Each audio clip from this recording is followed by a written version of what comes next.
We're just getting an overall feeling, an overall gist of what's happening without overanalyzing it. The left side of the brain controls small muscles that move rapidly in a sequence, like when we're typing, fine motor skills.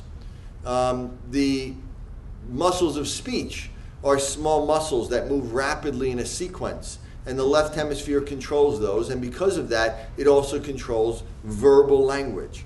So anything that has to do with verbal language, for the most part, is the left brain. So reading, writing, spelling, vocabulary, expressive language, receptive language, the literal meaning of a word, the single meaning of the word, reading an individual word, the syllables or decoding, those are all left brain skills. The right brain is more going to control big muscles as it looks at the big picture. And so it controls the big postural muscles that help coordinate our body when we move and during development so that we can synchronize both sides of the body. It gives us a way of coordinating our eye movements during tracking with our body and our head. It helps to give us a spatial awareness of where we are in space so we know where our body is. We get connected to our body through our right brain. Our right brain is connected to the feeling of where our body is, but it also is connected to what's going on inside our body, our internal feelings, what we call interoception, our gut feelings of what's happening. So if we get nauseous in our stomach or we're worried about something, we feel that in the right side of the brain.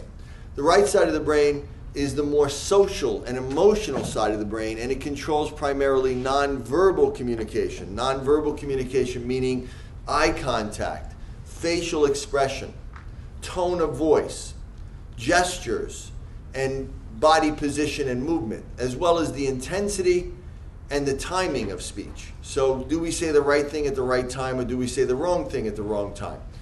Is what we say doesn't seem to fit with what we're talking about at the time. So the right brain also is connected to the muscles of facial expression and the muscles of emotional regulation. And during a child's development, that's how they become connected to their own emotions, so that we understand our own emotions. We can feel our own emotions. We can say, I feel happy, I feel angry, I feel sad, because our right brain connects to that. We feel the muscles in our face. We feel our body. And this gets connected to what's going on internal, our heart rate and rhythm. So we say that this is, we feel happy or we feel sad. So we get connected to our emotions. And once we do that, then in the right side of our brain, we can then read those emotions on other people.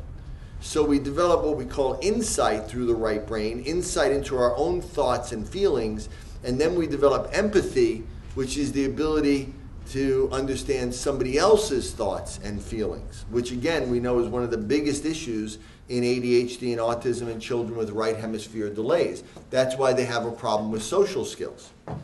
But most of those skills, because they develop in the right brain, the foundation of them develops in the first 2 to 3 years of life and in the womb.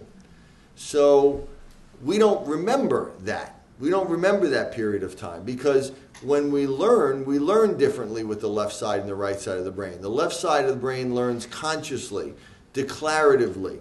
So we learn explicitly with the right side of the brain. We remember what we're learning with the right side of the brain. We remember when we learn it. We can recall it consciously.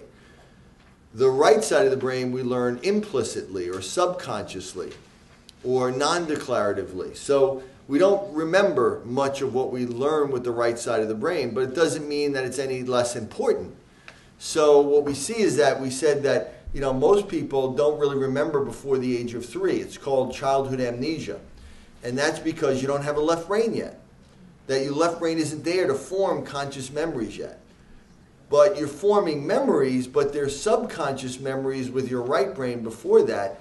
And you're learning a lot because remember, we go from 25% to 90% of your brain size during that period.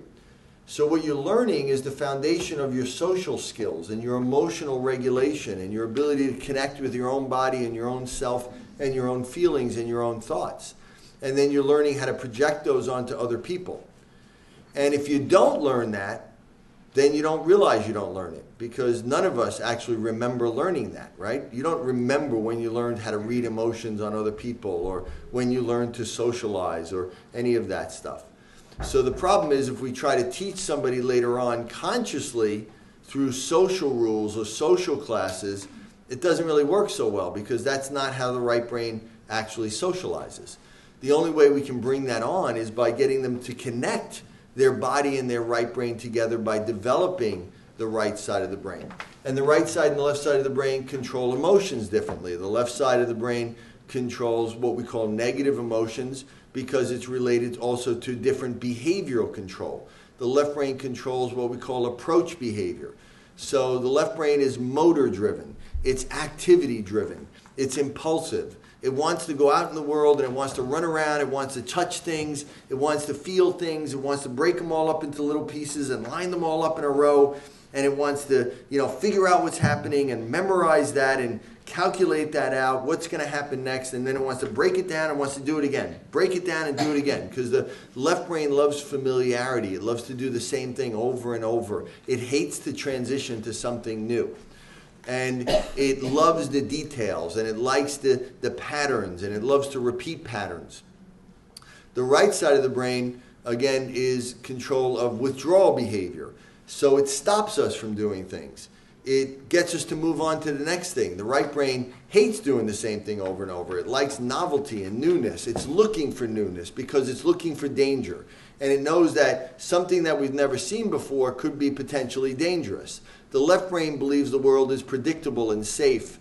The right brain thinks that the world is potentially dangerous, and it's always looking out for something new that could be dangerous. And if it sees it, it withdraws us, it stops us, it gets us to stop something.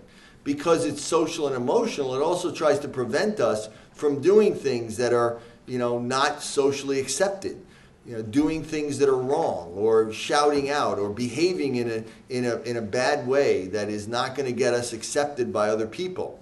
Or if we're going to do something that's going to hurt ourselves or hurt other people's feelings, it tries to stop us. Or if we're doing things that aren't really useful. So, the left brain gets an idea, I want to wash my hands. And so it wants to do something, it wants to move. It goes and it washes the hands.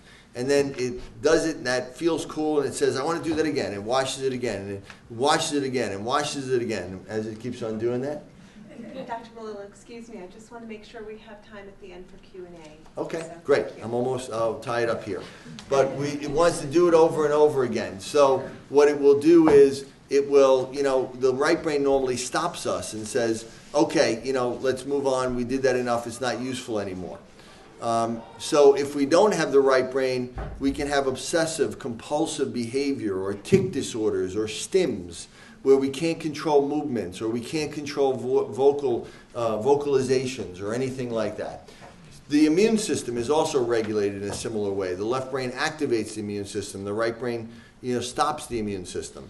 So all these things come together to affect what we do and affect what we look. And we can see things like in someone's face. If you look at the difference in facial tone from one side to the other here, we can clearly see that there's a difference. And what this is really representing is that the right side of his brain is not controlling the muscles on the right side of his face. He hasn't had a stroke or anything like that. I actually saw this guy on TV and took a picture of it. And it's a subtle thing that came and went. We also see that we can get head tilts or body tilts or different things that physically show us. This is an example of a cover of Time magazine a few years ago showing a child with autism. And we see that they'll develop head tilts or body tilts, or one pupil may be larger than the other. And we can look at things. And again, the way that our body and brain controls our digestive system and what we call our autonomic system and our heart rate. The brain controls all of this stuff. So what we see is that all of these combination of symptoms that we can see is really a combination of whether areas of the brain are working too good, or whether they're delayed or developmentally delayed or immature. So we get a child with a right brain delay that can have a combination of all of these different things going on. And a left brain delay can have a combination of all of these different things. These lists are in my book, by the way, so you can go and you can read them and go through them. And actually, we have checklists that are more extensive. The bottom